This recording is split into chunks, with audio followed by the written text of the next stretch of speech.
program, India-Russia Exchanges on Buddhism, has been in the making for almost a year and a half. It got delayed a bit because of the COVID pandemic. And let me take this opportunity to say that during the COVID pandemic, the true sense of friendship between India and Russia was truly demonstrated. And we would like to take this opportunity to wish all the participants good health and keep safe during this pandemic period. Prime Minister Modi visited St. Petersburg in 2017. And one of the new dimensions of our engagement with Russia, our special and privileged strategic partnership, is to bring in the dimension of inter-regional cooperation. So in the last 3-4 years, inter-regional cooperation has become one of the pillars of our partnership with Russia. So not just conversations between Delhi and Moscow, which of course remain very, very strong at the Prime Minister's level with President Putin. Our Foreign Minister was here just last week. Foreign Minister Lavrov was in Delhi in April. Our Foreign Secretary was in Moscow in February. So the exchanges are ongoing. But Prime Minister also reinforced the idea that it should be also a people-to-people engagement that will add new strength, new vitality, new meaning, new solidarity between India and Russia. So we have been working on this along these two paths. And if we put these two paths, these two factors together, inter-regional cooperation and reinforcing people-to-people contacts, our civilizational contacts, our cultural contacts, then naturally we come upon one of the great treasures of India-Russia interaction over the ages. And one of the great treasures is our Buddhist linkage and a Buddhist connection. And the deep impact it has had on people, on Buddhist discourse, both in India and in Russia. And the Buddhist discourse has carried forward over the ages and through very, very difficult periods.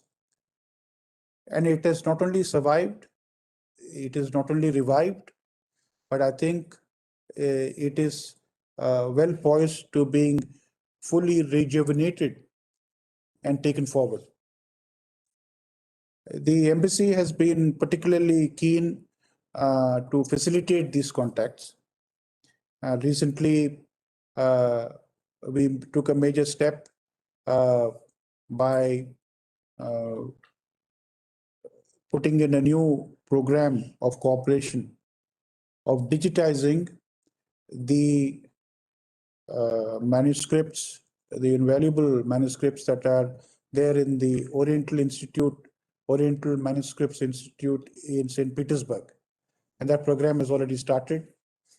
And we are hopeful that as the program progresses and more manuscripts are digitized, these will then become available for scholars, Buddhist scholars, both in India and Russia, and of course internationally as well. It's we are bringing our great heritage, our great cultural linkages out into the open to the wider world. And interestingly, that rubric of manuscripts are called Indo-Tibetan manuscripts. That is the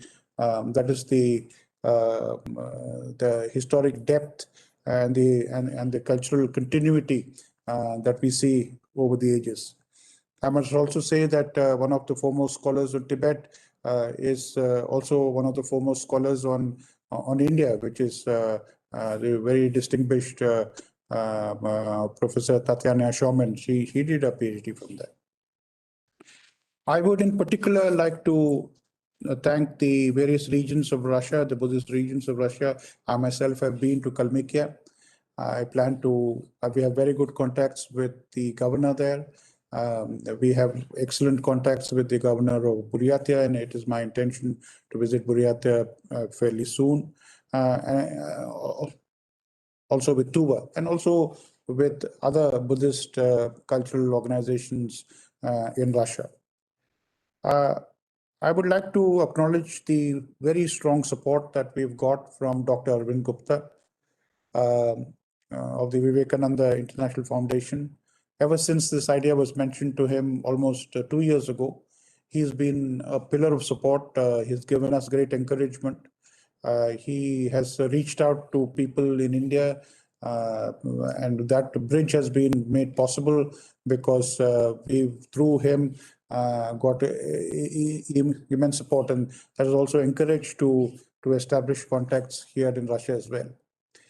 Let me end by saying this video conference is just the beginning. It is a small step in revitalizing this aspect of our relations. We are confident that this will be taken forward with your support, with growing support, both from Russia and from India. And we would very much like this to be a conversation among scholars. It is the first time that we are bringing such scholars together in this particular format. But I'm sure this will lead to not only excellent exchanges, but also some ideas on how we can continue these conversations going forward. And let me assure you that from the side of the Indian Embassy in Moscow, we are available. We will give you our fullest support because this is truly something that will enrich our relationship at a very fundamental and a very unique level. So thank you very much. Let me hand over the floor to Dr. Arvind Gupta, Director of VIF, to take forward this video conference. Thank you. Thank you very much. Am I audible? Yes, please go ahead. Okay. Yes. Yes, Thank you. Thank you, Ambassador, for that introduction and your welcome initial remarks. And I will also like to join you in welcoming our distinguished participants from various regions of Russia, and also today's webinar in which we are discussing the shared Buddhist heritage between our two countries. We at the Vivekananda International Foundation are honored to join the Institute of Oriental Studies of the Russian Academy of Sciences, the Embassy of India, Moscow, and the International Buddhist Confederation, New Delhi, in organizing this seminar. Our special thanks are to Ambassador Venkatesh Verma for taking this unique initiative. He has been guiding us to organize this seminar, and I think the initiative that he has taken will hopefully be a beginning of more scholarly exchanges in the future. Actually, this is one area which is relatively less traversed, and there is a need to further strengthen Indo-Russian special and privileged strategic partnership. And I think subjects like this, which also touch the ordinary people, are very important for a joint research work. And we are picking up a relatively less known theme of Buddhist exchanges between India and Russia over centuries. Buddhism made its appearance in Russia around the 17th century, coming from Mongolia and Tibet. And in the 20th century, due to political, social, and geopolitical reasons, Buddhism in Russia faced considerable difficulties. But since the second half of the 80s, and particularly after the dissolution of the USSR, Buddhism has seen a strong revival. And today it is the third most important religion in Russia. And if one looks at even cursorily at the history of Indo-Russian exchanges, one finds that several Indians, like the revered Rinpoche Kushak Bakula, and numerous Indian scholars have played a critical role in drawing attention to the Indo-Russian Buddhist exchanges, uh, Buddhism in Central Asia, etc. And I think in that sense, they have also played in the revival of Buddhism in those parts. Of course, the Russian scholars themselves have studied Buddhism deeply and done excellent scholarly work. They looked at Buddhism from the perspective of Oriental studies. But there are many dimensions in which Buddhism can be looked at. And I think today, in the 21st century, where we are witnessing massive changes in the geopolitical environment, also in regional environment, I think looking at Buddhism from some additional angles, just not Orientalism, would be very useful. The organizations like the Asian Buddhist Conference, set up in 1969 and now revived in 2019, have been instrumental in drawing attention to Buddhism in Mongolia and the linkages between Mongolia, Tibet, and Central Asia, and particularly Russia. The International Buddhist Confederation, which is now headed by my friend Shakti Sinha, who is participating today in today's webinar, can also play a role in furthering Indo-Russian Buddhist exchanges. The Vivekananda International Foundation has been spearheading an initiative called the Hinduism Buddhist Samvad, which was initiated in 2015 by Prime Minister Modi and former Japanese Prime Minister Abe. In fact, the last major conference of the Samvad was held in Mongolia in 2019. I think Indo-Russian Buddhist exchanges can also become a part of the Samvad initiative in future. We hope that today's webinar will lead to a renewed focus on the neglected and relatively less known area of shared Indo-Russian heritage surrounding Buddhism. There is a lot to know about the history, geography, and politics of these exchanges. In addition, we would also like to raise awareness about the culture of the Russian geographies where Buddhism has flourished and is flourishing. Buddhist monasteries, institutions, and centers of learning are a treasure house of Buddhist literature and heritage. And we should find a way of how educational and cultural exchanges between India and Russia, Indian and Russian Buddhist institutions, can be promoted. The VIF would be delighted to contribute in this endeavor. So we look forward to today's webinar, and also particularly the outcome of the proceedings today, and see how we go further from here.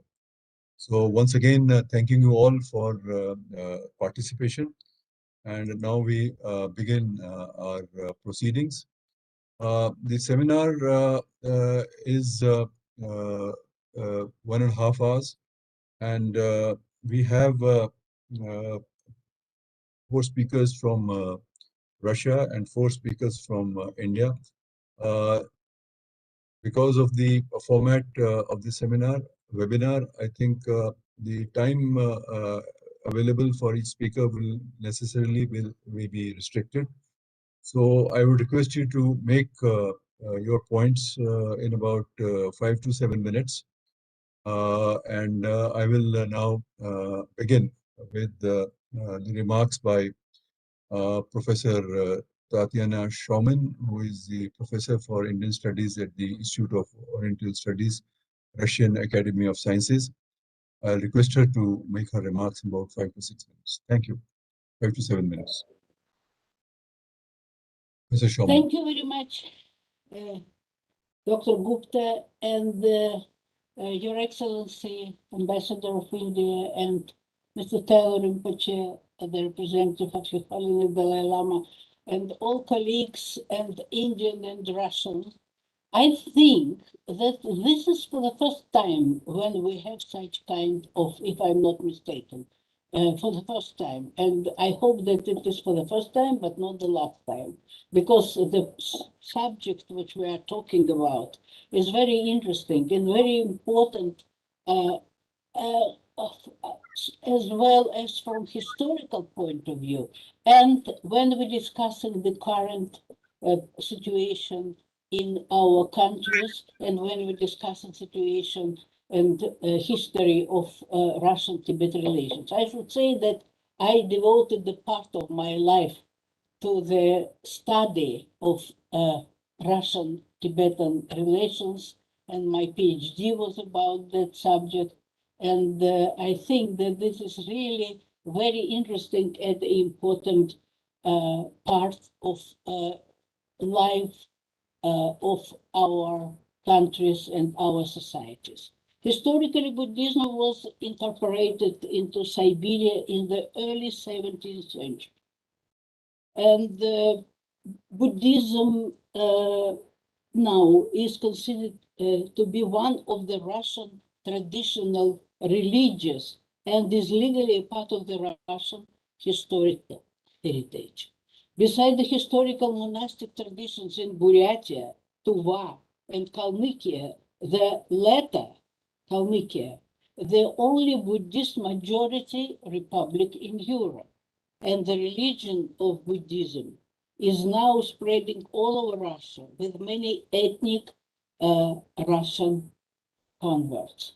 I think that it is really interesting for us. It is really important for us because we should respect our heritage. We should respect our past and we should respect our current life and our future. And this is very interesting and very important part of our life. I think that in the history of Russia, in the history of Russian foreign policy, I think that we also participated in the study of Buddhism. And I think that for us it is very important that after our coming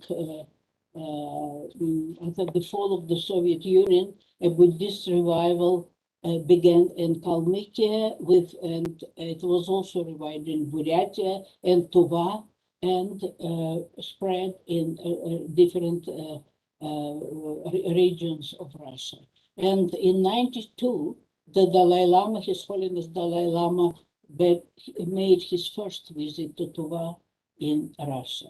And I think that our program was very interesting. As we can see, the interesting presentations we should discuss today. And I would like again to express our gratitude to the Embassy of India, Moscow, the International Buddhist Confederation, and Vivekananda International Foundation.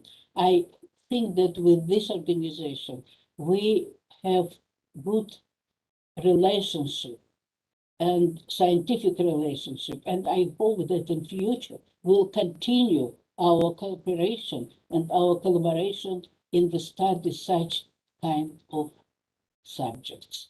And I think that our conference would be very interesting and very successful. And we wish that. Thank you very much. Thank you, Professor Tatiana. Am I audible? Yeah. Thank you, Professor Tatiana Schauman, for your remarks and also for keeping to the time. And now I invite Chelo Rinpoche, honorary representative of His Holiness the Dalai Lama in Russia, Mongolia, and the CIS. He is from the Kalmykia region. May I request Chelo Rinpoche kindly make his remarks. Good morning and good afternoon for those who are joining in India.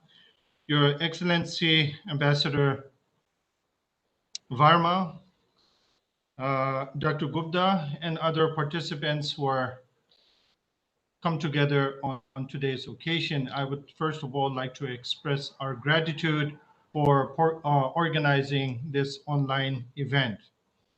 Though, of course, we would have wished that this would be a live gathering, but nevertheless, due to the current global situation, we are forced to come together through virtual means.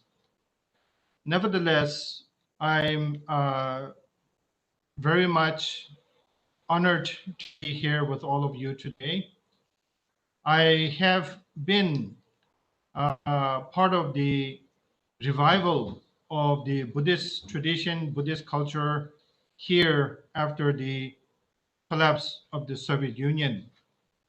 My brief background is I'm of Kalmyk origin, my parents. I was born in the US. I grew up in India. I spent most of my childhood and adolescent years in India in a Tibetan Buddhist monastery. After the collapse of the Soviet have been assisting the Buddhist community in Republic of Kalmykia in terms of reviving, redeveloping, reintroducing this rich Indian heritage that has been part of Russia's civilization for over 400 years. As Professor Tatiana Schauman has mentioned, that Buddhism is part of Russia's traditional religions. So I think the relationship between Russia and India is not only in the economic and political sphere, but also in terms of spirituality, which I think kind of outreaches much more longer period than our political and economic relationships. So during the 20th century, Russia went through a very dark period where many of the Buddhist monasteries were destroyed, shut down. Many of the Buddhist texts, whether it's in Sanskrit, whether it's in Pali, whether it's in Tibetan, whether it's in Mongolian, many of the texts have been either destroyed or a large number which exist in a collection at the Institute of Oriental Studies at St. Petersburg, which is part of the Hermitage Museum, which many of us to this day don't have access. But hopefully in the future that we will be able to have some access to those relics. So I think here the relationship between India and Russia is not only political and economic, but also in the sphere and in the field of spirituality as well. So I usually tell people that Russia has been the upholder, preserver, and also an extension of this ancient Indian thought. Buddhism came to European territory over 400 years. I, candidly kind of joke when when I come across many European Buddhists who claim to be the first Buddhist organization in Europe or the very first Dharma Center, they call it, which is a Buddhist organization, or a institute or a university, that sometimes even our Indian scholars within India are not aware that this rich Indian heritage has been part of Russia's civilization for the last 400 years. Many of us have this idea that Buddhism came to Russia in the last 60 or 70 years, possibly, but it goes beyond that. So I think here, during the process of redevelopment, whether it's in Buryatia, Tuva, Kalmykia, and nowadays we call it the fourth Buddhist region, which is called the Baikalsky region, because Buryatia in the later stage was divided, and part of it became part of the Chitta region or Baikalsky region. So nowadays we like to say that there is four Buddhist regions in Russia, not only Buryatia and Kalmykia, but also Baikalsky region as well.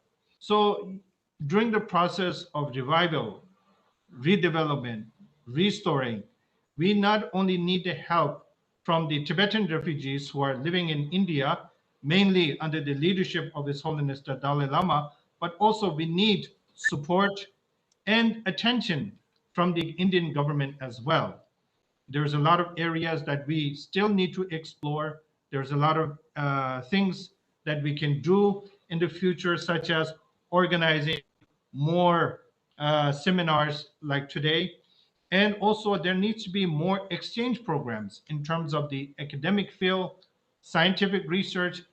I don't think I remember coming across any Indian scholars who have visited these Buddhist regions to do any type of scientific research. So I think in the future it is very important for us to have more exchange programs where our scholars would be able to visit various institutes, universities in India, and also to invite various scholars from India to visit these regions and to have some kind of collaboration in the field of academic and scientific research. So nevertheless, Ambassador Varma has been to Kalmykia. Unfortunately, I personally was not there, but I got a very full updated report. But at the same time, I've been in touch with some of the staff members of the Indian Embassy based in Moscow. I had an opportunity to be part of um, the Hindu Buddhist Samvad, which Dr. Gupta has mentioned. It was a great honor for me to be part of that and also to be participating in the International Buddhist Confederation conferences that has taken place in the previous years. So without further delay, keeping to time, I know today's gathering is one of these seeds of our future growth of collaboration. And it's a great honor for me to see many old friends in participating in today's gathering. And I want to thank you all for giving me the opportunity to give some comments.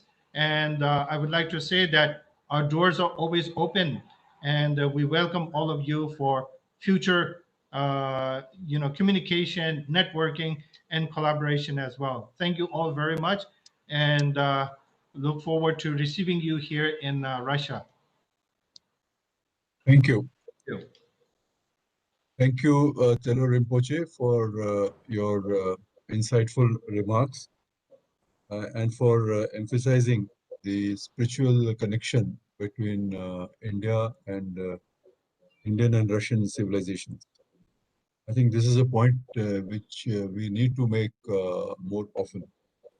And also your very useful and practical suggestion for enhancing the exchanges, academic exchanges between our two countries in this area of Buddhism and cultural studies.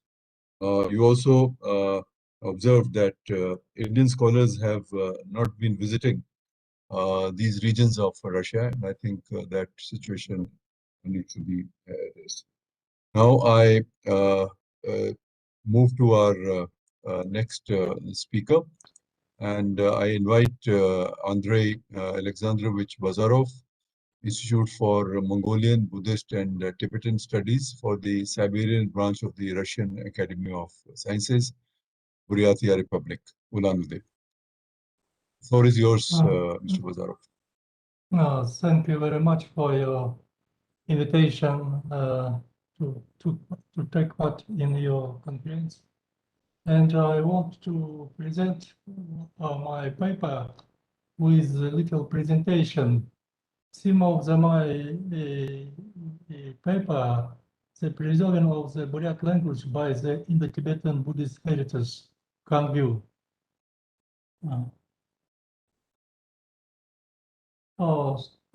Look at the presentation. The area of preserving and study of the Buryat language has many sections. One of the most promising and unexplored sections is the actualization of the Buryat language within the Indo-Tibetan Buddhist heritage Kangyu. This section has several subsections. The most important subsection is the translation of Buddhist canonical text from Tibetan and traditional Mongolian to Buryat language, Cyrillic script.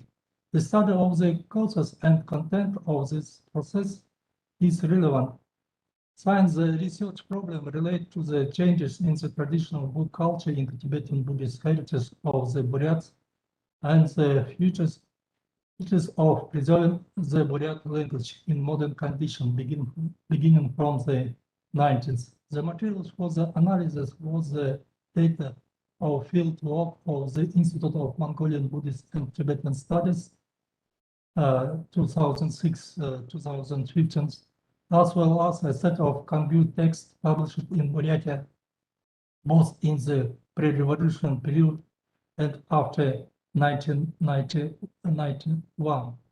What are the reasons for translation of Kangyu texts from Tibetan and Mongolian into Cyrillic Buryat?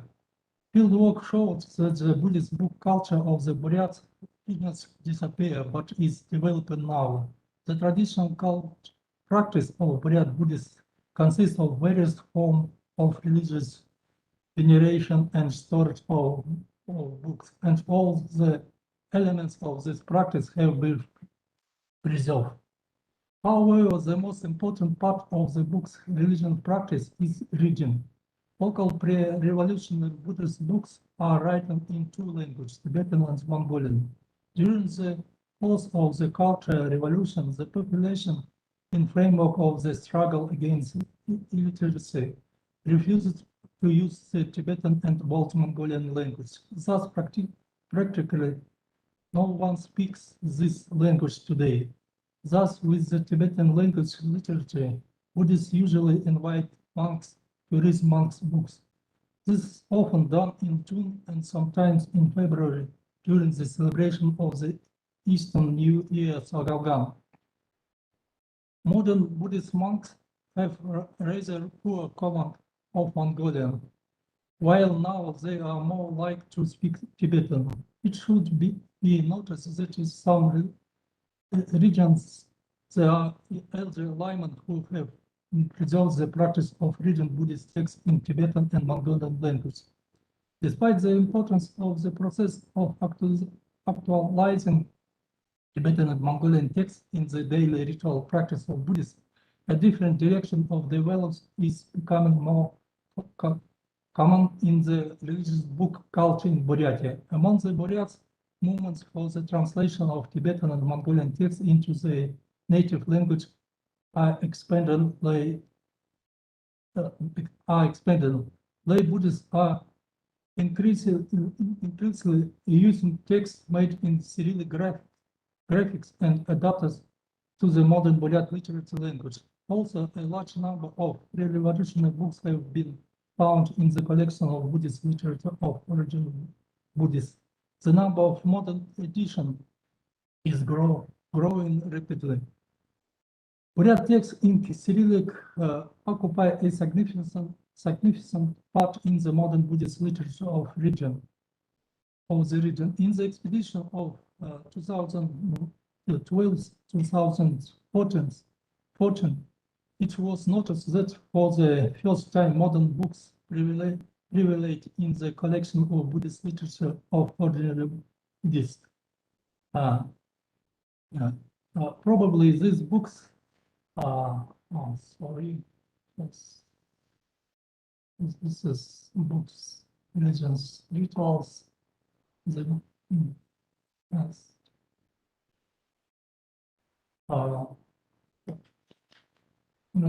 In addition to this literature, one can find large canonical treatises from Kangur that were published in the Cyrillic language.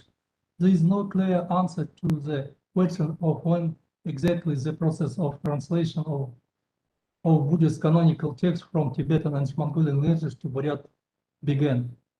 Probably the process began in the early 19th, in the 20th century. I would like to emphasize that almost entire traditional regional repertoire of canonical literature for use by lay Buddhists has been translated into Buryat by now. An analysis of content of translation activities. What is content of the process of translation of this canonical text from Tibetan and Mongolian language into Cyrillic Buryat? For the analysis of the content, we have selected several canonical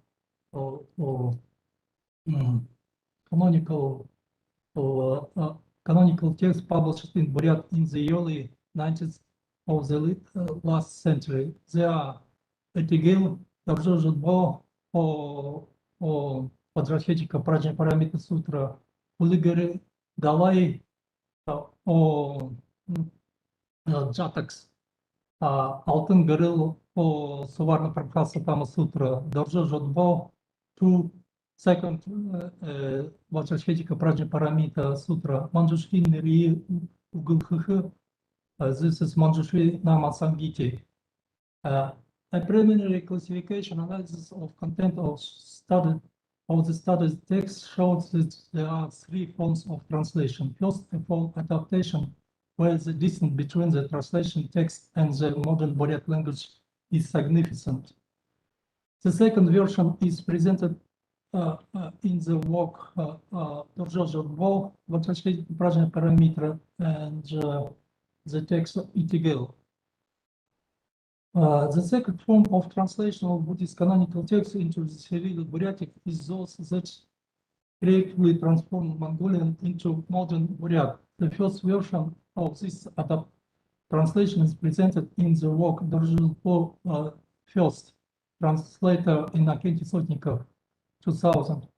This work reflects the desire of translator to use the folk Buryat language. Due to this, the first form, the second form of translation, and another version of the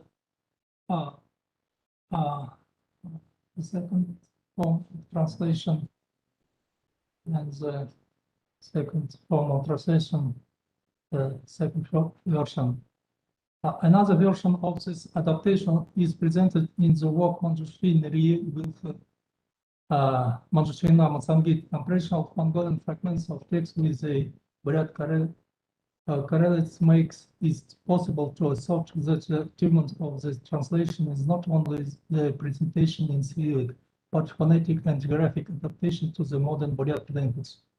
The third form of translation can be characterized as ideal, where the canonical text is translated into modern literary Buryat. The first version of this adaptation is presented in the work Ulgiri Dalai or Jataks, translated Gunga Chimitov Tsipulma Chimitova, 2005.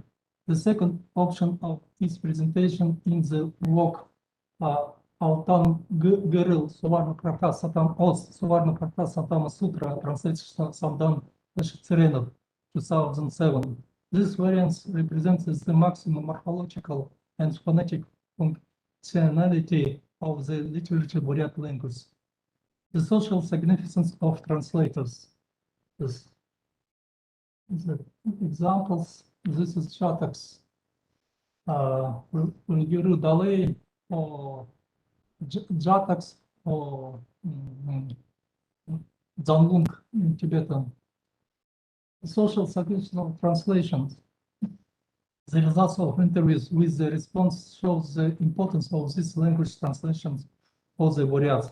In one of the interviews, the respondent Shamsaranjak Bazarov, who practiced daily religions reading of canonical literature in the Buryat language, expressed the idea that the current situation with the Buryat language is extremely difficult.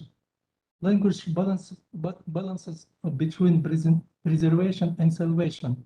The problems of preserving the language are solved by the social policy of the state, which in relation to the Buryat language in modern conditions is extremely limited. Therefore, he turned to a problem of language salvation, which according to his opinion is being solved in the space of Buddhist truth and space. In further interviews, lay Buddhists emphasize that the practice of daily religions readings saves the Buryat language. In this case, there is a clear attempt to solve social problems using soteriological methods. The result, the Indo-Tibetan Buddhist heritage is important for the preservation of Buryat language in modern conditions. Thank you very much for your attention. Sorry. Thank you. Thank you very much, Mr. Bazarov, for highlighting this problem of translations of canonical literature into the Buryat language. I think this is an issue which really for the Russian state to resolve. But it was interesting to hear the status of these translations from you. So now I request Yuri Rodichev from the Center for Spiritual Culture kindly make his remarks.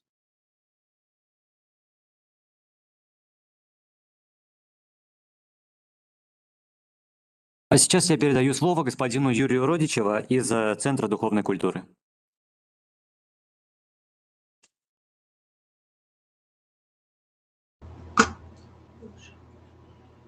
Есть, да? Все, поехали. Я представляю Центр духовной культуры, международную организацию Центр духовной культуры, которая находится в городе Самаре на Волге.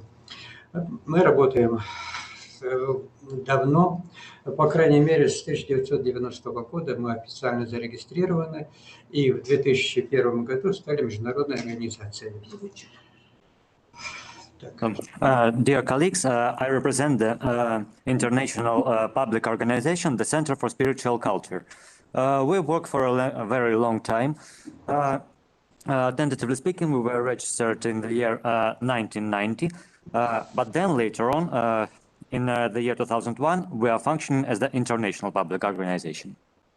С 2002 года мы непосредственно общаемся с буддистами, особенно с монастырем Гютмет, штат Карнатака. И было проведено несколько показательных выступлений по построению мандалы. Значит, 2002 года, начиная с 2002 года, с апреля, и кончая 2014 годом. Было построено 4 мандалы. Здесь у нас показано, как строится, и самое интересное, как они высыпают песок. 4 раза в Волгу был высыпан песок. Так, строилась в 2012 году Ваджрасаттва мандала, и в октябре 2014 года Калачакра мандала. Здесь построение показано. Значит, в 2002 году... Ага. So, in year 2002, we have started our direct cooperation with the Manjushri temple in the state of Karnataka, where we have constructed several mandalas, as you can see on the screenshot. The cooperation has started in the year 2002, and it lasted until the April of year 2014. In grand total, we have constructed 4 mandalas. What is the very special thing about the mandalas is how the sand was being put. For example, in the year 2012, we have constructed the Sattva mandala, and in the year 2014, we have constructed the Chatka mandala. В 2002 году, в январе-феврале мы построили свой, значит, дом, то есть зал буддийской культуры. Значит, вот вам здесь показано, как он строится, и здесь же мы, значит, вам демонстрирую, как он, что он из себя представляет. Мы построили статую, значит, Майтреи, построили ступу, построили вот эту выставку ступ. Значит, дело в том, что ступ, все освящено, везде служили буддийские монахи, и зал является как бы своего рода храмом. В 2013... Да-да. Андрей. So, in January and February of the year 2002, we have constructed the Buddhist hall, which has been blessed by the Buddhist monks in the April of 2002, as you can see on the screenshots. We have constructed several maitrais in the Buddhist hall, which can actually be called a temple, because we have several stupas. Even we can say the stupa exhibition, as you can see on the slides. All of them have been blessed by the Buddhist monks. И сюда приходят люди совершать пуджу. And people are coming to the hall to perform the puja. В ноябре 2009 года его высочество Далай-лама передал к центру реликвию, часть тела Шакьямуни Будды. In November 2019, we have been honored by His Holiness Dalai Lama, who handed over us a body part of a lama as a gift. Была построена ступа, туда помещена реликвия, и в мае 2013 года Ринпоче Теотоку, присутствующий здесь, вручил ступу нашему центру. A stupa has been constructed to put in the body parts. Then the stupa has been enshrined by the Teotokul Rinpoche, who is now present with us today, and the stupa has been given to us as a gift. This has happened in October 2014. В октябре 2014 года была выставка танок художника Николая Дудко. In October 2014, we had an exhibition of the Tanga paintings by the author of Nikolai Dudko. Мы издавали книги, вот они представлены здесь на экране. Было издано большее количество книг, но тибетские вот, и буддийские вот эти. Значит, сейчас ведется... Андрей. We have published many books during our working process, but for example, these four, which you can see on the slides, all of them are dedicated to Buddhism. Сейчас ведется работа над произведен перевод книги «Наследие буддийского искусства Пала», готовится к изданию. Также готовится работа «Пещерные храмы» Аджанты и Элоры. Currently, we are working on several publications, including those on Buddhism. Those on Buddhism includes the following book, which is to be published, The Heritage of the Buddhist Arts of Pala. And the second one is the Cave Temples of Ajanta and Ellora. Благодарю за внимание. Thank you for your attention.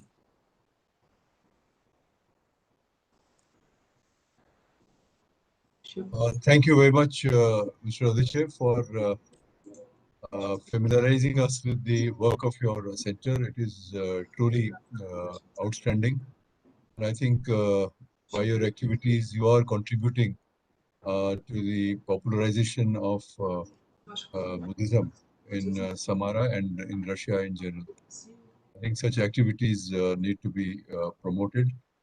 And thank you very much for bringing this to our now we are done with the presentations from the Russian side.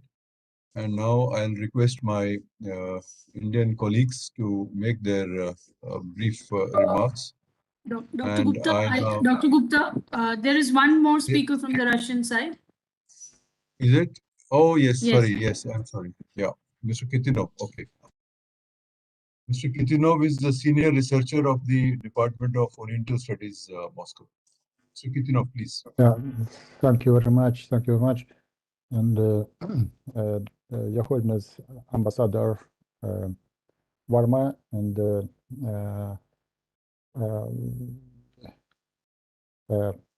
Your Excellency Ambassador Varma, and my also greetings goes to Tautuk Rinpoche, representative of His Holiness Dalai Lama in Russia and CIS, and their colleagues. Almost a year ago, famous Rabindranath Tagore told about importance of Indian cultural heritage in Beijing meeting with the Soviet ambassador Leah Karahan. At that time, Russian officials, they were just doing a lot, making connections with other words. And of course, meeting and words of Rabindranath Tagore was very important. And Leo Karahan said that really Russia has great interest in India and Indian cultural heritage. And of course, before him, it was Swami Vivekananda who said maybe 30 years earlier about importance of Indian cultural heritage. And this is very important and significant event today that we could say, we could speak about this concerning relying to our current circumstances. I would like to say that Indian cultural influence in regions which later became part of Russian Empire. At that time, I mean, from that time we can count the presence of Indian culture as it is. I mean, not just like visiting, I could say, but like the preserving some, you know, cultural something like sites. And it is from Parthian and Kushan empires from 3rd up to 7th or 8th century AD. And it is actually the historical traces. What about the cultic traces? I mean, the religious traces. We could count, for example, time of beginning 17th century when Indian merchants, they lived in Astrakhan region near Caspian Sea. And at that time, Kalmyks also could just move to Caspian region from Central Asia. They also visited these, I could say, temples, small temples of Indian merchants in Astrakhan city, and they together had their ceremonies, etc. And also Indians who sometimes traveled to Kalmyk steppe, they also visited Kalmyk Khorus, it means the moving temples. Also visited these sacral ceremonies. Another important item, I could say, I mean, another important step, we could say happened about, it was the first third part of 18th century, and it is related to the famous statue of Sandalwood Buddha, which was made during the Buddha's lifetime by the request of King Udayana. And later, about 3rd century, it came via Himalaya mountains to Central Asia, to Kucha town, due to Kumarayana, Buddhist monk Kumarayana, who being in Kucha, became married, and his son, famous Kumarajiva, the famous Buddhist translator, who brought this statue of Sandalwood Buddha to China. And it was a period in our history when Kalmyk monks served in Beijing, in Buddhist temple, devoted to this statue. Zandansi. It is called like Zandansi. And it was our Kalmyk monks who, it seems they were going to create the same temple with the same statue in Kalmyk steppe for the revival of Buddhism. Again, I would like to say that it is the third part of 18th century. Right now, this statue is in Egitu Datsan in Buryat Republic. So it is the cultural traces, I mean the religious traces of Indian cultural heritage. And the third step, like I think it is, we could say about the cultural and civilizational stages of our cooperation or of our mutual development. We know that right now there are several regions, as Teotihuacan Rinpoche said today, these regions of Russian Federation, Kalmyk Republic, also Buryat, Tuva, and he said also the Baikalsky Krai. We could count also Altai Republic. And these four republics, they are also like, you know, like representatives of Indian culture in modern Russia. You know, what about contribution of Kalmyks who preserved and up to now they promote Buddhist culture in Russia, I mean in eastern part of Russia. Kalmyks came to their land, to Kalmyk Republic, the modern Kalmyk Republic, through several Russian regions, beginning from Irtysh River, and to the west, they came through Russian regions, then Bashkir region, then Orenburg region, also Volga River, down to Volga River. And all this path still keeps in their lands, I mean within lands, it needs you know, some archaeological works, Buddhist relics. So we could say that due to Kalmyks, the big, some part of very big, quite long distance Russian land has the traces of Buddhist heritage. And I would say that maybe there is very few examples in history that could be compared with this huge work. Why I say this huge work? Because all nation spent their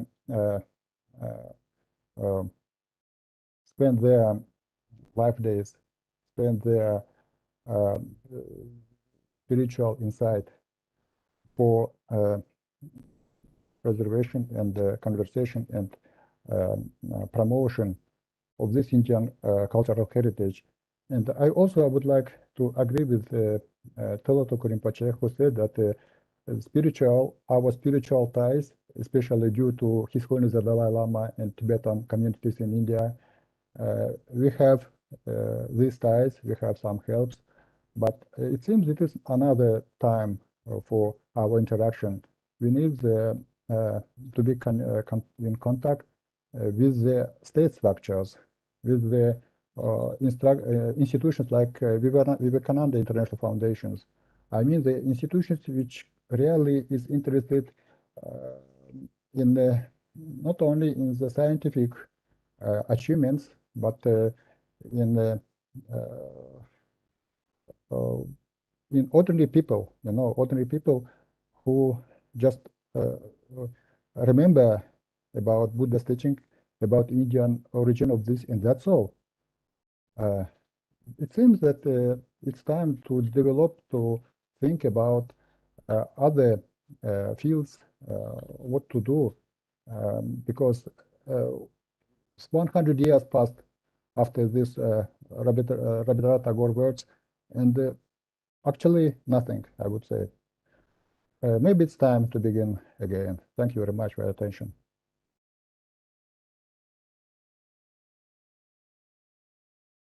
Thank you, Mr. Kitino, for your remarks. And I think you have emphasized the need for institutional linkages and also to make a fresh beginning in rejuvenating our context, because there is a long and past history which we should take note of, but need to add to what has already been done. And I think you also emphasize the role of the Kalmyks in preserving this culture in Thank you very much for your remarks. So now the Russian presentation section is done, and now I request our Indian colleagues to make their brief remarks. I start with Mr. Shakti Sinha, who is who is a author, a strategic thinker, and now the Director General of the IBC. Mr. Sinha. Thank you very much, Parvin Gupta. Good to see the Indian ambassador in Moscow there, and all of you. My name is Shakti Sinha, and for the last few months, I've been the Director General of the International Buddhist Confederation. As you know, Russia has been on the founding members, Russia and the three republics have been on the founding members of the IBC. Fellow Tulku Rinpoche, heard just now, has been involved with the IBC from the very beginning, and he's one of our vice presidents. So our strength, our presence is there, you are our strength there. And the Russian Supreme Buddhist Patriarch, Khambo Lama Damba Ayushev, is one of our patrons, along with His Holiness and many others. You can see that we have a strong presence there. Now, some of the points made by other speakers, by Batar Kitinov, by Andrei Bazarov, and Tulku Rinpoche, let me respond to some of them also. One, of course, and Dr. Sashibala will be speaking later after me, is that the project in Mongolia, there's a request that they had basically did not have authentic proper copies of the Kanjur. And Government of India took initiative, involved scholars like her, the Indira Gandhi National Center of the Arts, and we have prepared these sets of the Kanjur. Each set is 108 volumes. Most of it, of course, will be going to Mongolia, but sets of it would be presented to Petersburg and the three republics of Kalmykia, Buryatia, and Tuva. All of them will get the original Kanjurs, of course, in the Mongolian this thing. So you can, in that sense, we can strengthen that relationship much more. We'll also be doing a tour of the Holy Buddha relics from the National Museum. It will go to St. Petersburg and then to the other three republics also. So I think there is a chance now to build on that. But this is on the spiritual side only. We'll also be wanting to do more on the academic side, a point just made also. I think there is definitely a need for the IBC to facilitate this process to enhance academic, cultural, and spiritual exchanges and collaborations with Buddhists in Russia. Absolutely. One, of course, we can do exhibitions of rather Buddhism in India. People are completely unaware of places like Kalmykia. It would be, and others, of course, it would be very good to do that. And also vice versa, take things from India and do exhibitions there to again strengthen the old relationship, to make sure that, to let people know that's not something that's happened the last few decades only, that it predates much of recent times. And that I think would be very good. And screening of movies, etc. But more to the point, and specifically responding to Tulku Rinpoche's point, along with some Government of India ministries which were planning seminars on Buddhism, we brought them together, and hopefully all goes well. We'll do a hybrid event in the month of November, end of November, 17th, 18th, 19th, approximately that time, on Buddhism in India, inviting scholars from all over the world and Indian scholars. So members of the Sangha, but also scholars. We more or less finalized our theme papers. We're sending it out then. And a good opportunity then to develop academic relationship between us. So get your scholars here. The second part would be to develop an exchange program so that Indian scholars could visit other countries, could be located for 6 months to 1 year in universities and Buddhist institutions across the world, including, of course, in Kalmykia and in Tuva, so that this, and invite scholars from there to come and spend 6 months to 1 year here. So I think we need this academic exchange, and the IBC is working on it to really develop this exchange. I think that would be really very useful. We're also committed and started giving scholarships to students from different countries who come to India to do Buddhist studies. Nobody who comes to India to do Buddhist studies should feel a pinch. If the gap is to be made, IBC is committed to make up that gap. We had given scholarship to about 20 people only 10 could come because of the pandemic. We hope that in times to come, more and more scholars would be able to come to India and do these Buddhist studies. So therefore, IBC, which for those, I mean, most of you know it, but those who don't know it, was a platform created more than 10 years ago. It has 39 countries and more than 400 members. The National Buddhist Sanghas, Mahasanghas, individual Buddhist organizations and monasteries, and lay individuals, and some individuals also. It's basically a platform to connect Buddhists all over the world. So while we don't get into the preaching and practice itself, we do bring together people from across the world. And as I said, therefore, we have the Supreme Patriarch as one of our patrons. We have office bearers from all over the world. And we also work with the ABCP. Again, I will not go into details of ABCP. Kusona Wangchu will be speaking. But as Dr. Gupta told us, it was set up in 1969 and did a remarkably good job in reviving the teachings of Buddhism, especially after Khrushchev era when things became better for them. And how can we forget that the first tour of His Holiness Dalai Lama outside India after he came into exile to Mongolia and to the Soviet Union was facilitated by the ABCP and the Soviet Union. I think that memory is very much there. So we do owe a lot of gratitude to our friends from Russia. And we hope that we can strengthen this relationship, that we congratulate VIF for bringing us all together. And yes, I think we need to revive this Samvad process so that this dialogue becomes more substantive and takes on different forms. Thank you very, very much for this opportunity.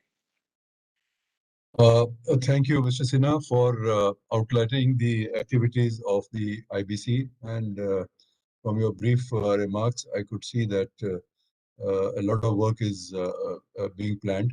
And I think IBC can fill that gap, which was outlined and emphasized by other speakers, namely in academic exchanges and also cultural exchanges. I think it's very important that we strengthen this organization because you have a lot of potential. So thank you very much for those remarks.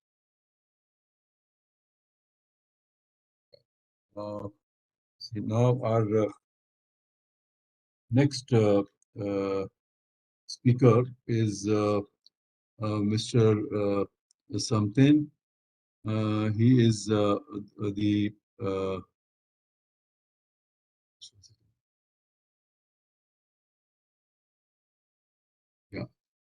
he is from I'm sorry, I think I lost that note somewhere, his exact designation.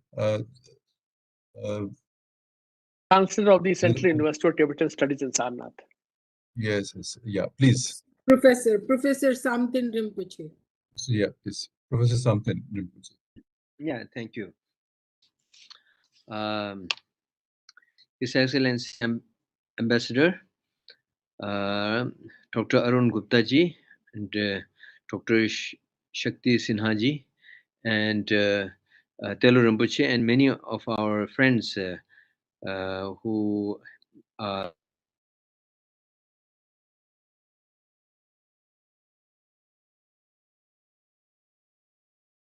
this.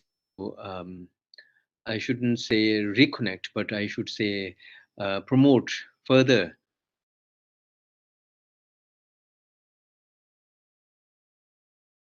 in general.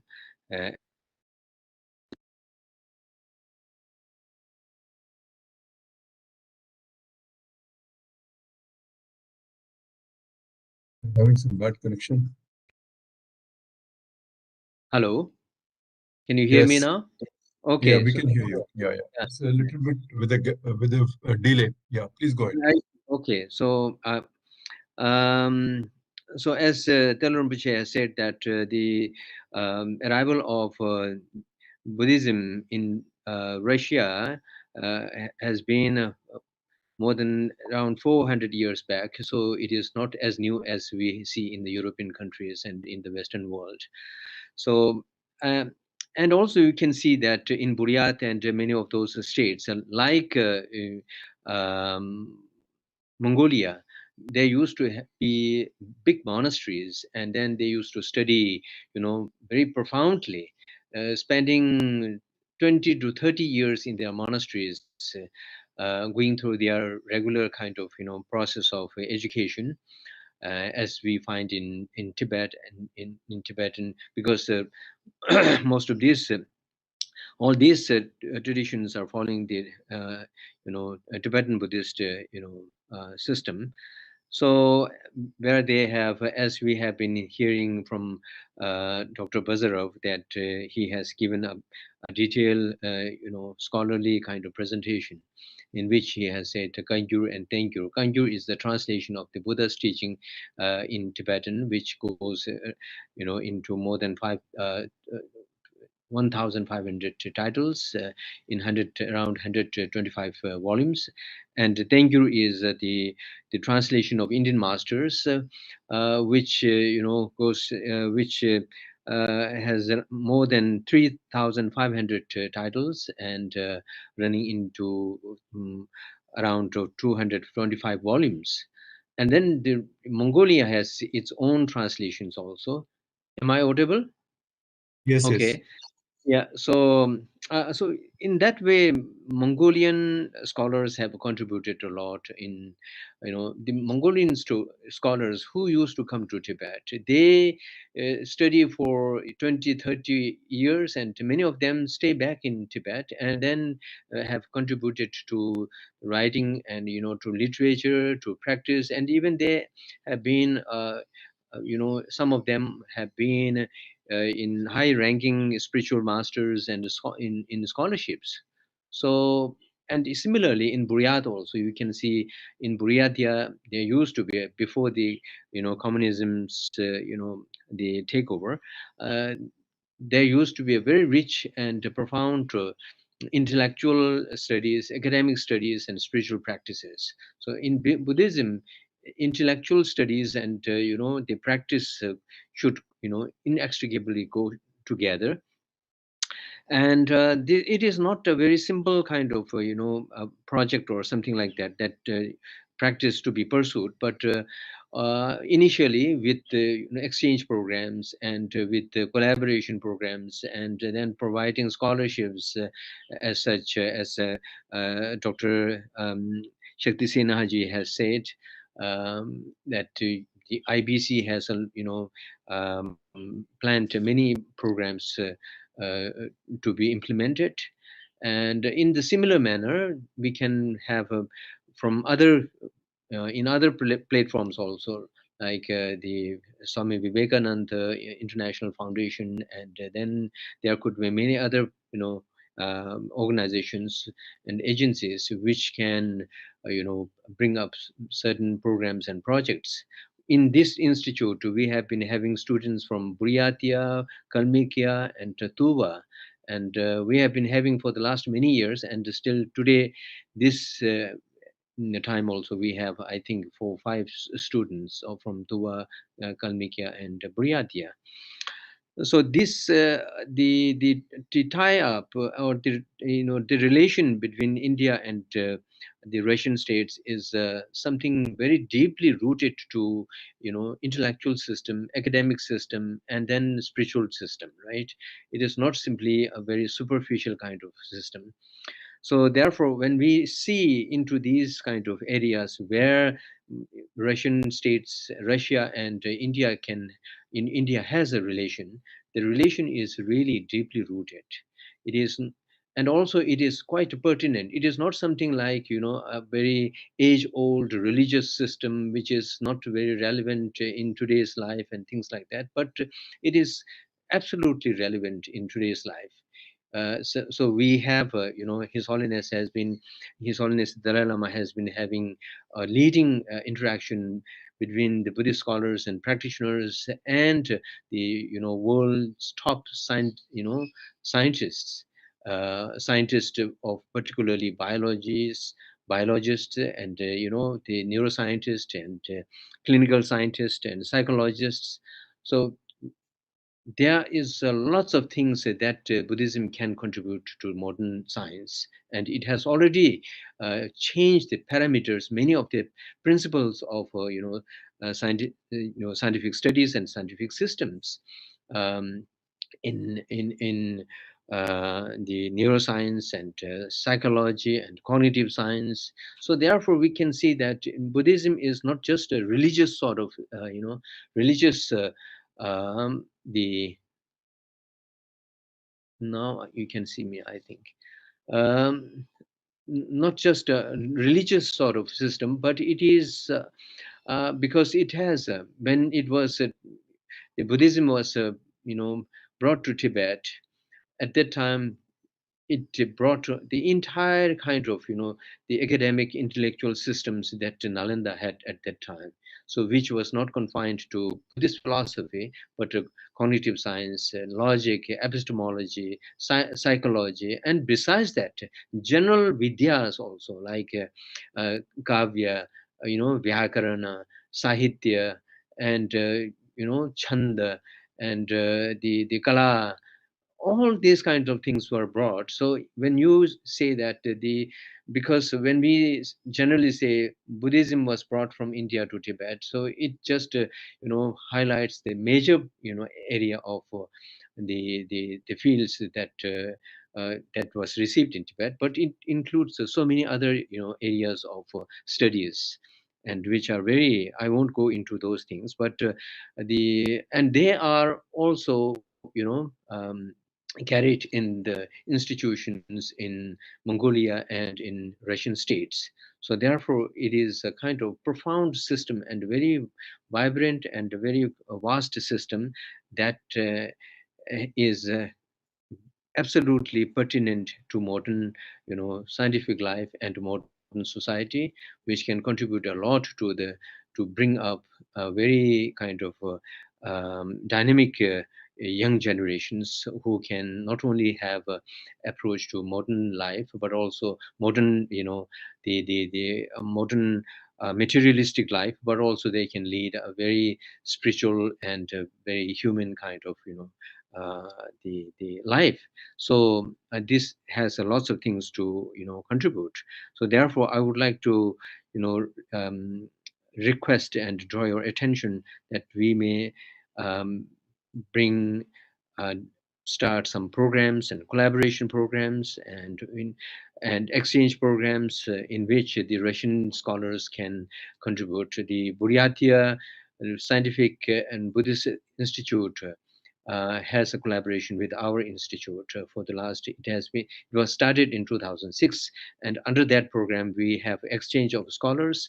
Buryatia Institute used to send scholars here, and we have a collaboration, publication of the manuscript, the catalog of manuscripts that are lying in Buryatia library, which is quite rich, and many of the manuscripts are still to be identified.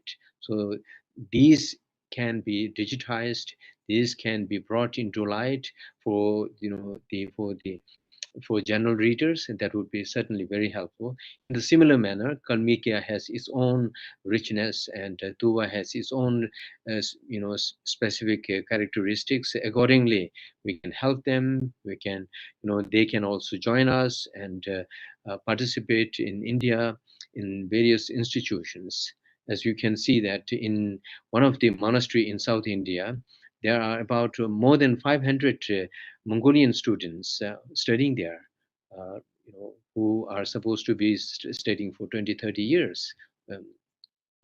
So now these such opportunities may be open to Tuva and Kalmykia and Buryatia, so that Indian government may, create some opportunities for the students and scholars of this region.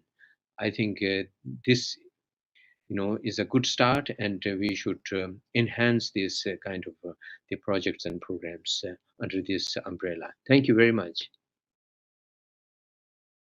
Thank you, Professor Samtin, for that very interesting presentation. Brief remarks, but very useful. It seems that your institute is playing a major role in furthering those intellectual contacts and academic exchanges. But I think you also emphasized the synergy between Buddhism and the modern life.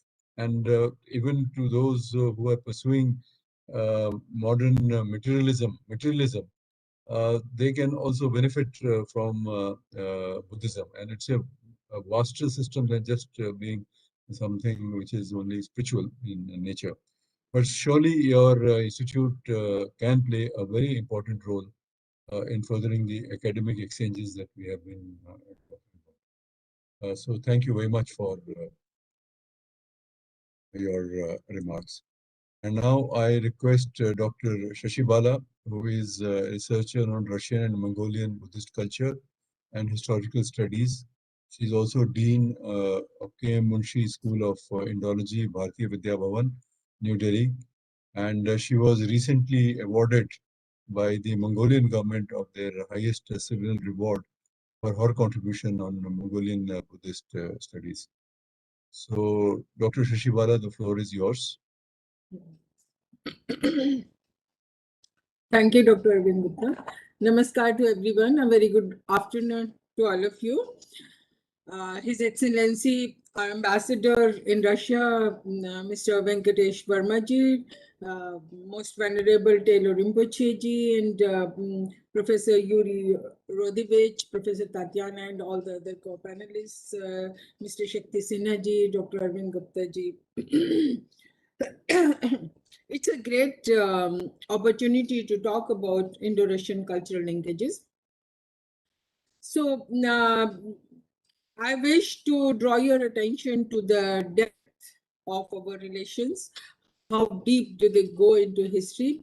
The first of all are the words in their language. Second is the names of their rivers and cities and people and organizations, etc.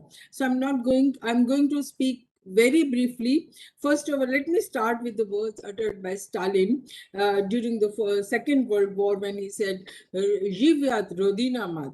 So he spoke in Russian, of course, but what does it mean? Zhivyat means Jivet. It's from Sanskrit Jivet. Rodina is from Sanskrit Rodasi, and Mat is Mata, mother. So may the sky and the earth, the country live long. So first of all, I'm just very briefly talking about the culture, linguistic affinity. For example, the words for relations like for brother, they say brat, that is from Sanskrit bhrata. Snusha, sister-in-law is snoka, and brother-in-law, dever. It's all from Sanskrit. And swapiti, for example, is in Russian, supati. Supati. So there are a number of thousands and thousands of words in their language, including the numbers.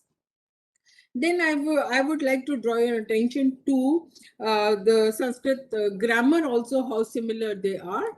It's amazing that all the 7 declensions of Sanskrit are there in Russian language. The only Lithuanian is the other European language that has retained them for some words, not all.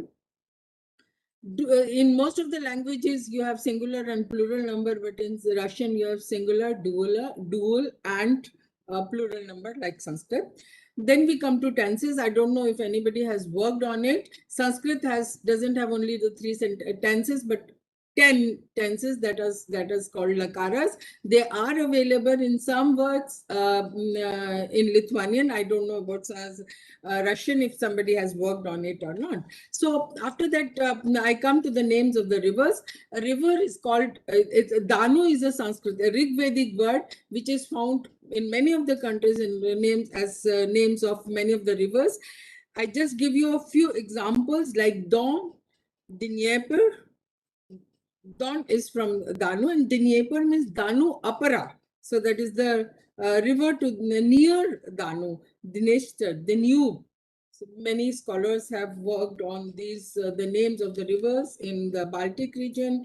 The rivers are like Indra, Indura, come from Sanskrit Indu. Then 2 years ago, I was in Buryatia, and I just tried to find out the names of the rivers that Indigirka, Angaraka, Lena. So somebody has to work on it, like the names of cities like Krishna Dar near Black Sea. Krishna is black and Dar is for water body. Now come to the written records. When we talk of Indo-Russian friendship, the written records of Indo-Russian friendship go back to 12th, 13th century. when the story of India, the Rich, was written in Russian, it has to be translated into English. Russian version has passed through many numerous manuscript editions over several centuries. And there is another work that talks about the arrival of an Indian hero to Russia, and the descriptions that he gave about India is the central theme of ballets in Russia. Again, we have to work on it. Then I come to the Indian traders in Russia. The whole settlement of Indian traders located at the banks of Holy River Volga in the city of Astrakhan in Russia was there in 1615. There is a manuscript of Padma Puran that is discovered from Astrakhan. In 7th century, there was Baku in Azerbaijan was a famous volcanic Hindu temple like Joyaji in Himachal Pradesh. In 1716, Russian scholars were drawn to Buddhism when Russia had taken over the Buddhist regions of Siberia. So they were so fascinated by the mantras and so on. So I'm not going into the details how they were attracted. Still, so much of attraction for Buddhism is there, and that we can feel when we are there in their monasteries. My last visit to Buryatia, to the monasteries and the museums, and also the Center of Mongolian and Tibetan Studies, I could see really such a huge collection of important manuscripts that Professor Samtin has spoken, and also a professor from the institute has spoken. And there are multilingual manuscripts also in their collection. So there is Sanskrit and also Tibetan side by side. That is very important for us and for our relations, because many of the texts are lost in India forever. Shakti Sinha ji spoke about the presentation of Kanjur to Mongolia and also to some monasteries and institutions to Russia. During my last visit, I could see how deeply people are involved into revival of Buddhism, but the newly built monasteries all over in Russia and also in Mongolia, they don't have their sacred texts. So this is 108 volumes of Kanjur that Shakti Sinha ji was talking about. So after returning from there, I took this initiative, and it was a blessing that the government approved the project and decided to present these volumes to all the newly built monasteries which do not have a sacred text. So now in a week's time, the catalog of Tanjore, which I have published, in a week's time it will be in our hands. It's in press. So as soon as it comes, we'll present this. This is in 2 volumes. So we'll present it to all the Mongolis in Russia also, or wherever they are. So and another project that I have planned, because everything was stopped because the things were altered because of pandemic. There is another set of Kanjur, that is the Urga Kanjur. That is Tibetan Kanjur. When I was in Buryat, in Datsan Rinpoche monastery, then I felt that yes, we have a copy. We have only one copy at International Academy of Indian Culture, and that copy it was long time back, it was published by International Academy of Indian Culture, but now we have just one complete set of that, and we are planning to present it to Datsan Rinpoche in Buryatia. More sets can be printed. We can scan them and prepare more sets to be presented to other monasteries and museums and centers wherever we need them. Then my suggestion is that there is a lot of work that has been done by Russian academicians, Russian Indologists. There are rare books written by them, but because they are in Russian language, so they are not much known to the Indians. So they should be translated into English and published. Then Professor Samten also spoke about, and Shakti Sinha ji also said about exhibitions. 2 years ago, almost 1.5 years ago, I had planned an exhibition with the help of a professor in Ural Federal University. Her name is Professor Victoria Mongolia, the Minova. It's an excellent exhibition. I can give you the details. I had a couple of meetings with the Director General of National Museum at that time. So the Russian professor was also here. We took some decisions, but nothing could happen. Now we can take it forward. Then the Sanskrit texts in the Institute of Mongolian and Tibetan Studies, as I said earlier, bilingual manuscripts are very important to be scanned and digitized, and we can publish them and work on it. Then Ural Federal University and other universities also. I'm speaking from my experience when I went as a guest professor to teach Buddhist art at the Ural Federal University. I had amazing experience there, and there is so much of people are so passionate to know about Buddhist art. People came from far off to Ekaterinburg, even from Moscow, taking a flight. So you can see the level of enthusiasm that is there. And also I had taken an exhibition on Atisha, the life and legacy of Atisha. All the Buddhist monasteries, in whether they are in Russia or they are in Mongolia, they all worship Venerable Atisha, and they will be so fascinated. It's really important for them. And then Professor Badar was speaking about Kumarajiva and his father Kumarayana and the sandalwood statue that he took. So I have already worked on it and on the life and legacy of Kumarajiva, because Kumarajiva has immensely contributed, and he has agreed that there is a contribution of Kumarajiva in spreading Buddhism up to Kalmykia. So we can take it forward. Then there is, they would really love to have an exhibition of Buddhist manuscripts, because these Buddhist texts that are translated into Tibetan and into Mongolian, and we have the original text. So I think it would be a great opportunity for them to have an access, to have a, I think, view of those manuscripts. Some of them are there in National Museum in New Delhi, and there are some in other collections, so we can make a plan about it. Then when we talk about exchange of scholars, so I had invited a Russian scholar. She's Bulgarian, and she has worked on all the three regions, Buddhist regions in Russia, and I had organized her lectures in National Museum, in JNU, and IIC, and many other places, and we were really successful. We can invite more such scholars. Then when we talk about people-to-people connection, then River Baikal, Lake Baikal, we took Ganga water to many monasteries in Mongolia and also in Buryat. So it was, we offered Ganga water to the Lake Baikal and brought water from Lake Baikal to Ganga. Now, I would like to say a few words very briefly again about the Russian who have worked on in India and its Shastras. For example, Bhagavad Gita was translated into Russia, and the entire Mahabharata, even the entire Ramayana was translated by Baranikov, and they still have so much of love for Ramayana, and I cannot go into the details, but we can work on that part also, that how the Mikhail Shcherbatov, he wrote a novel where the narrative is all around India, who came, a Russian who came to India to learn Sanskrit. So then I must talk about Madame Blavatsky, because she founded a Theosophical Society, and there was a lot that was done after that.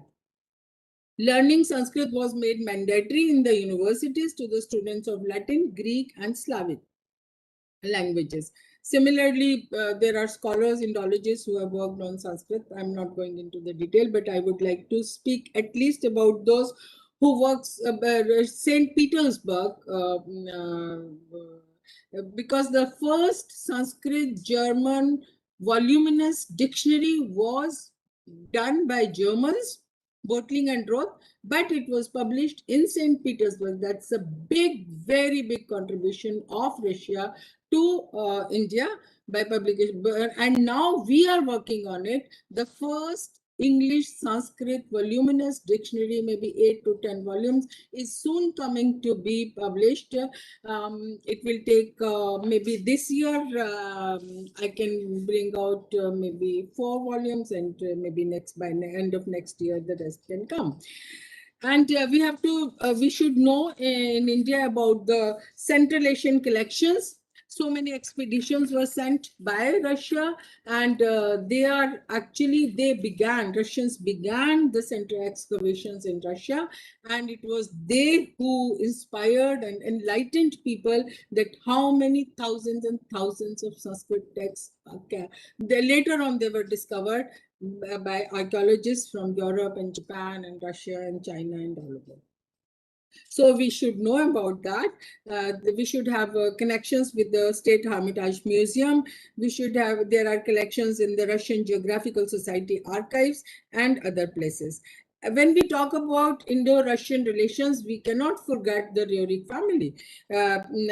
Professor Nicholas Rюrик, the most famous painter of Himalayas in the world. I compare his paintings with the poetry of Kalidasa in Meghdut and other drama and these works, poetry works. Then his wife, Helena Rюрик, she is called the mother of Agni Yoga. He had 2 sons, Yuri Rюрик and Sviatoslav Rюрик. Yuri Rюрик worked on Buddhism. He did a lot of work. He worked immensely on Tibetan Buddhism, Buddhist paintings. He compiled Tibetan, Sanskrit, Russian, English. Tibetan, Sanskrit, Russian, English dictionary. So he was an outstanding personality with very good connections with Dr. Raghuveera. If you could kindly conclude, Professor Shishivala, Yeah, sure. So there is a lot that we can do with the National Museum of the Republic of Buryatia, the Kalmyk Republican Museum of Local History, National Museum of Republic of Tuva, State Hermitage Museum in St. Petersburg, and Oriental Art in Moscow. So I have visited all these places, and many of them I have visited and seen the collections, and I can assure you that it's really going to be a great job to enhance our relations with Russia. So with this, I thank you all. I thank the ambassador. I thank Dr. Arvind Gupta, and thank all the co-panelists and Venerable Taylor Rinpoche ji. I had the honor to meet him at Vivekananda International Foundation during Samvada. So we can do a lot of work, definitely. Thank you very much for this re-beginning, I would say. Not beginning, but re-beginning, restarting to work on Indian-Russian languages. Thank you. Thank you, Shishivala ji, for your suggestions. I think you have chalked out a very rich program of exchanges, exhibitions, etc. And I'm sure this will be taken on board by the authorities. Thank you so much. And now I turn to our last speaker, Shri Sonam Wangchuk, who is the former secretary to the late 19th Kushak Bakula Rinpoche, and he's also the author of his biography. And he's the Deputy General Secretary of the Asian Buddhist. Thank you for joining us today, and the floor is yours, Sonamji. Well, thank you very much for giving me this opportunity. Distinguished speakers, His Excellency the Ambassador, I would like to thank in particular the Vivekananda International Foundation, Embassy of India in Moscow, Oriental Studies Academy of Sciences Russia, and International Buddhist Confederation for organizing this very interesting and very special event. Thank you all very much. Well, I'm not a scholar and find myself a little out of place here with so many distinguished scholars here. But as I have been introduced as a long-time assistant to the Most Venerable Kushok Bakula Rinpoche ji, who has had a very long and very personal association with the Soviet Union and now Russia. And I am here to speak a few words about him and his role in reconnecting Buddhism with Russia. Now, I'm not going to go into the academic side of the session here. I'll keep myself, because the time allotted is very little. I'll say about his work in Russia. Now, it is very interesting that Bakula Rinpoche was born in Ladakh in 1917, the year the Bolsheviks came into power or overthrew the Russian emperor. And as he writes in his autobiography, he had a very personal feeling and association with both Mongolia and Russia. When we say Russia, it is the Buddhist part of Russia. So the days when he was studying in Lhasa, Tibet at the Drepung Monastery, there used to be Buddhist monks from Mongolia and from Buryatia and other regions of Russia. So he used to hear about the atrocities and the difficulties they were facing. So he writes that he made a kind of commitment to serve them in whatever best way possible. So, as we all know, he became the first Buddhist monk to have visited Soviet Union and Mongolia from the outside world. That was in 1968. And beginning 1960, he had been continuously, almost regularly visiting Soviet Union and Mongolia. And also there is a very interesting part of his meeting Russian, as Dr. Shashi Balaji just now mentioned about Nicholas Roerich. It was 1925 when he was going through the Himalayas in his journey. And there he met Bakula Rinpoche at his monastery and apparently gave Rinpoche a photograph of himself. Now, in those days, Rinpoche was very young and was fascinated, and he thought he's an Englishman. But his appearance was very impressive. He would always remember, and being, photograph in those days being a rare commodities. I'm talking about 1925, when Ladakh had no road, no connection with the outside world. So he had kind of an imprint on his mind of this photograph. And later on in 1968, when he first time visited the Soviet Union in Moscow, at the invitation of the then Humble Lama of Soviet Union, Jambal Dorje Gomboyev, he was taken to a museum. And there he saw this photograph of Nicholas Roerich, and that is how he came to know about this gentleman, because they were the same photograph, one he had in his monastery and in the museum. So 1968 was the year when he began his visit to Soviet Union. And the next year, he, along with the Humble Lama of Soviet Union and the Humble Lama of Mongolia, the most venerable Samayev Gombojev, three of them, they met and discussed about the formation of the Asian Buddhist Conference for Peace. And in 1970, the ABCP had its first general conference in Mongolia. And as you know, ABCP has members from almost all the Asian Buddhist countries, including North Korea, which is very interesting. And they are still a member of ABCP, both North and South Korea. So ABCP, as you know, played a very important, very critical role in those difficult times when Soviet Union and freedom in Soviet Union and in other communist countries was, is all well known to us. 1979, ABCP had the 5th General Assembly of ABCP in Mongolia. And that was a very special year because, as Shakti Sinhaji just mentioned, that His Holiness the Dalai Lama visited Soviet Union for the first time. So His Holiness visit was in connection with the visit, in connection with the ABCP conference in Mongolia. And it was interesting also in the context that His Holiness's visit to the United States of America was after that visit.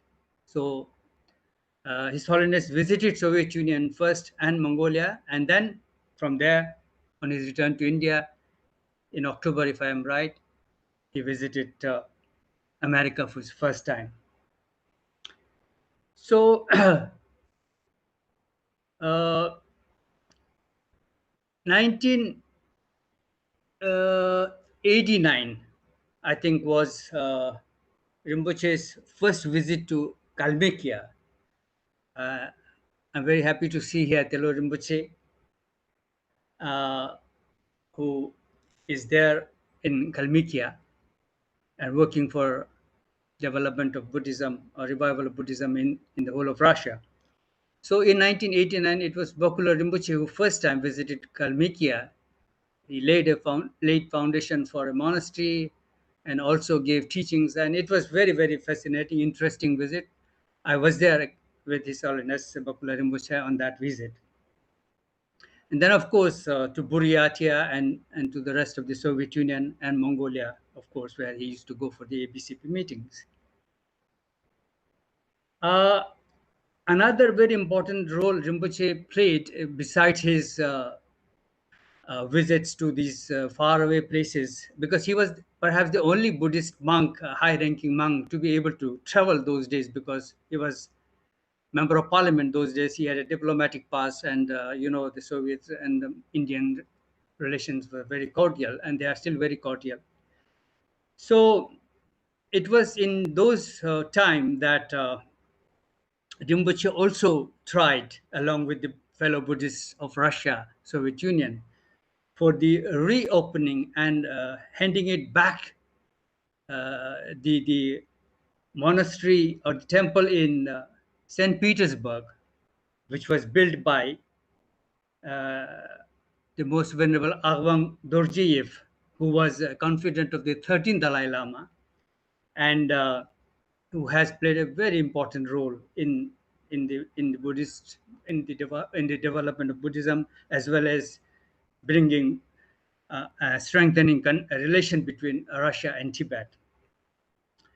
So Kunzi Chuni Monastery, or Staraya Derevnia, they call it in Russia, is a monastery which was was a temple and a laboratory during the Soviet time, which was then handed over back to the Buddhist community, and now it is a functioning temple. In 1990, it was Bakula Rinpoche who offered prayer for the first time, and also gave a teaching to the local community in St. Petersburg.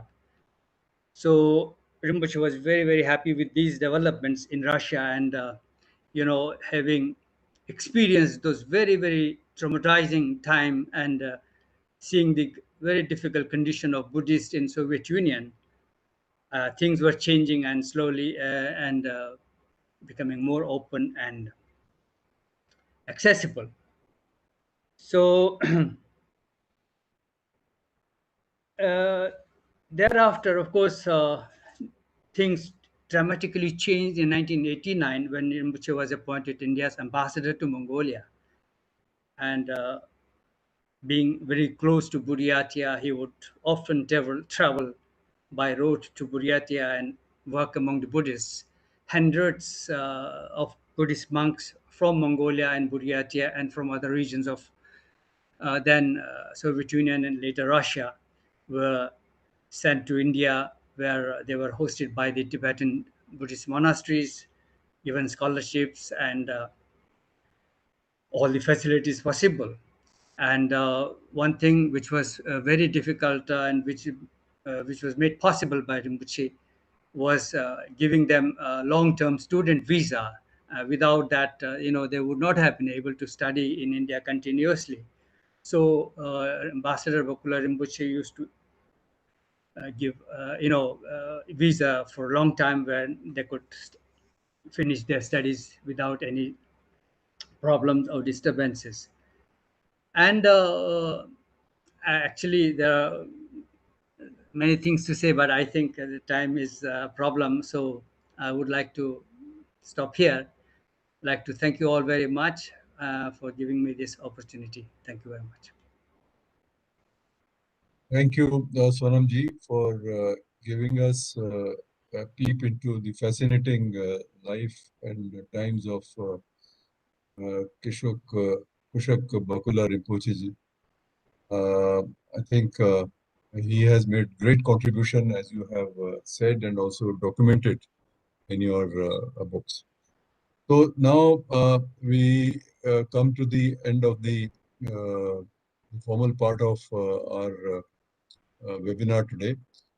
And I would request Ambassador Venkatesh Verma, if you would like to conclude by saying a few words, because a lot of the suggestions which were made today, the government of India would have something to do with it.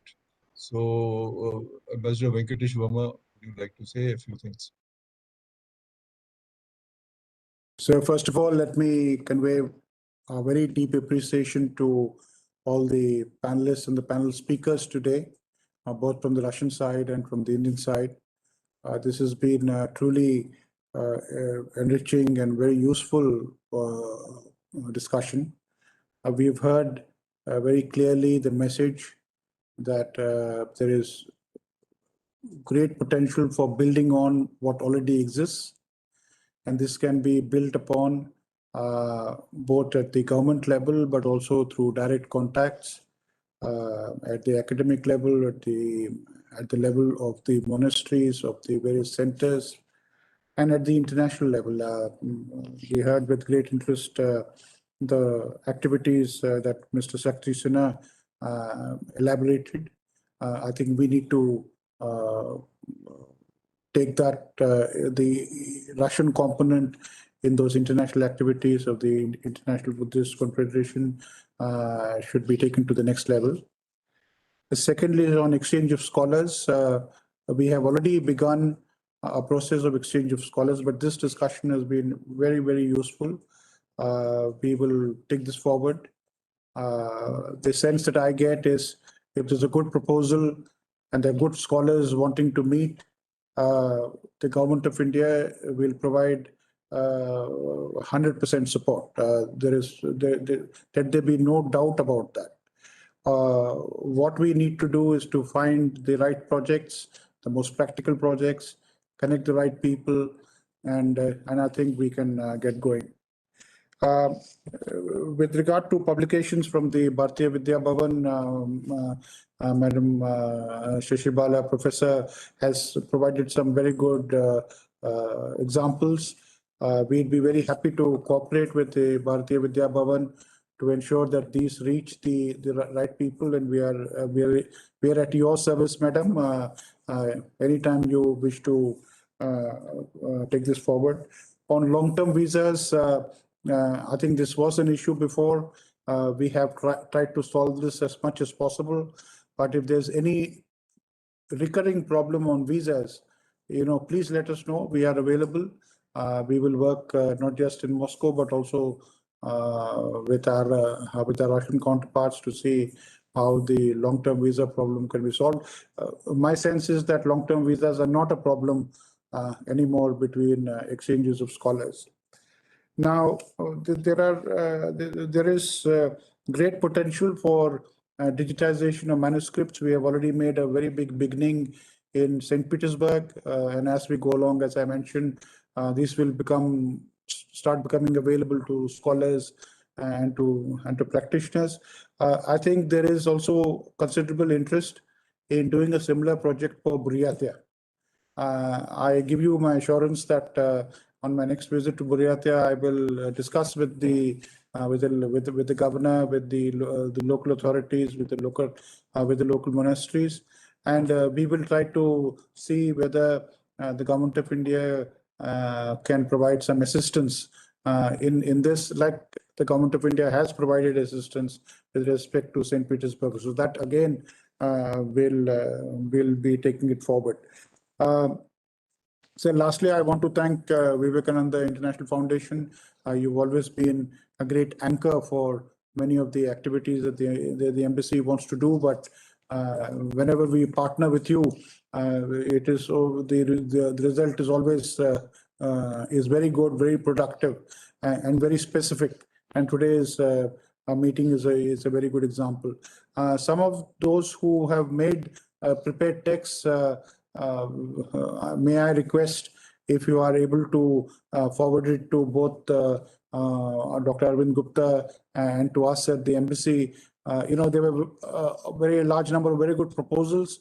We've been taking notes, but if you can share your speeches with us, we'd be very grateful. And I express the hope that I think is the general sentiment in the seminar as a whole, that this is only the beginning. We'll have more such interactions to take it forward.